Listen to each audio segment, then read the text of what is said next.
মার্কেটে একটা নতুন রব উঠেছে। অভিক কোন রঙের পতাকা তলায় রয়েছে? অভিক আদতে কি পার্টি করে বলুন তো, বলতে পারবেন আপনারা কি পার্টি করি?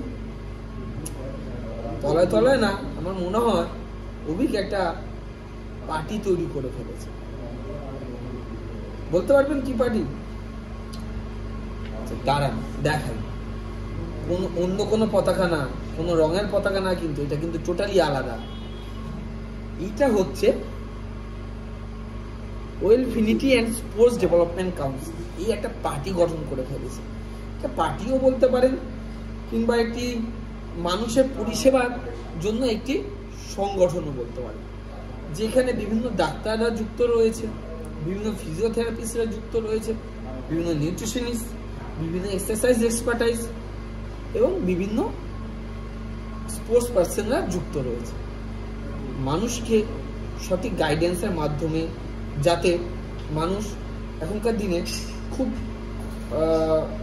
মোবাইল কিংবা গেমিংয়ে চলে গেছে, তাদেরকে মাঠও হয়ে গেছে এখন পার্ক। মাঠে লোকে আড্ডা মারতে যাবে, বসতে যাবে, মাঠে তো দৌড়াতে যাবে না।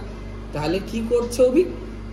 যাতে এই যে যারা লেভেলে চলে গেছে, মানে ইন্টারনেট দুনিয়ায় চলে গেছে, তাদেরকে নিয়ে একটা সংগঠন তৈরি করে ফেলেছে। তার নাম হলো, আরেকবার বলি, ওয়েলফিনিটি অ্যান্ড স্পোর্টস ডেভেলপমেন্ট কাউন্সিল। খুব তাড়াতাড়ি যোগদান করুন, এবং যোগদান করার জন্য কিচ্ছু লাগছে না।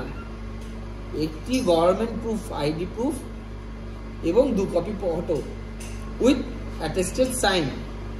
দলে দলে যোগ দিন খুব তাড়াতাড়ি। এই পতাকা, এই পতাকা, অন্য কোনো পতাকার মধ্যে আমাকে নেবেন না। আর হ্যাঁ, একটা কথা বলি, যদি কোনো পার্টির থেকে কোনো ব্যক্তি তার মতদানের মাধ্যমে সে ভোটে জিতে আসে, তার সঙ্গে দেখা করতে যাওয়া মানে, তার সঙ্গে কথা বলা মানে, তা কখনো সেটা মানে দাঁড়ায় না যে কোনো ব্যক্তি ওই পার্টিটা করছে। তার মানে এই দাঁড়ায় যে কোনো জনপ্রতিনিধির সঙ্গে মানুষের স্বার্থের জন্য তার সঙ্গে দেখা করতে গেছে। ভুল ধারণাটা বার করুন। মানুষকে সুস্থ পরিষেবা দেওয়ার জন্য আমরা এগিয়ে রয়েছি, আপনারাও এগিয়ে আসুন, দলে দলে যোগ দিন। চলুন, আসুন।